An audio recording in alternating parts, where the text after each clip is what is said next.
Chairman. The Ocean Park is a reflection of what is happening in the wider economy of Hong Kong. An open economy that is over-reliant on Chinese demand.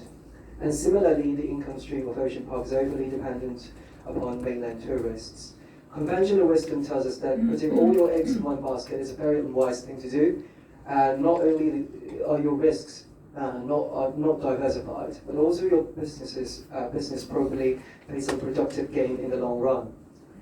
This was exactly what happened to the park between 2003 and 2014. The park simply lacked the motivation to diversify away from one single source and type tourists, making its future income very unsustainable. From an economic perspective, diversification is a good thing.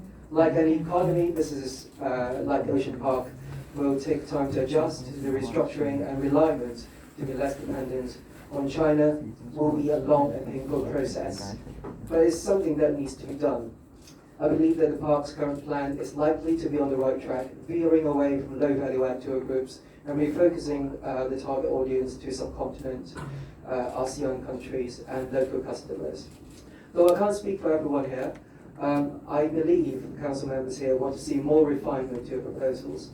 For me, for instance, giving us more details on the business model, more numbers. What are the exact percentages of mainland tourists in your projection, both tour groups and IBS?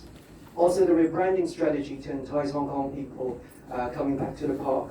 And also the management needs to convince us the reliability of your forecast.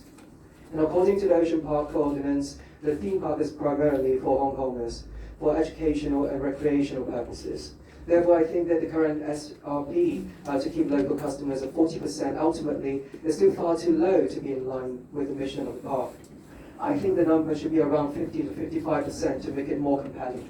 Potentially, I think this is still financially viable because Hong Kong per capita income is still much higher than those of China, in line with your new positioning.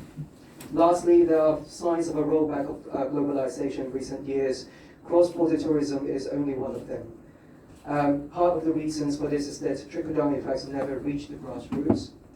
While the Ocean Park is asking 10.6 billion quasi-unconditional funding from the government, I wonder if the park can make promises to prioritize residents in the southern districts for future job openings.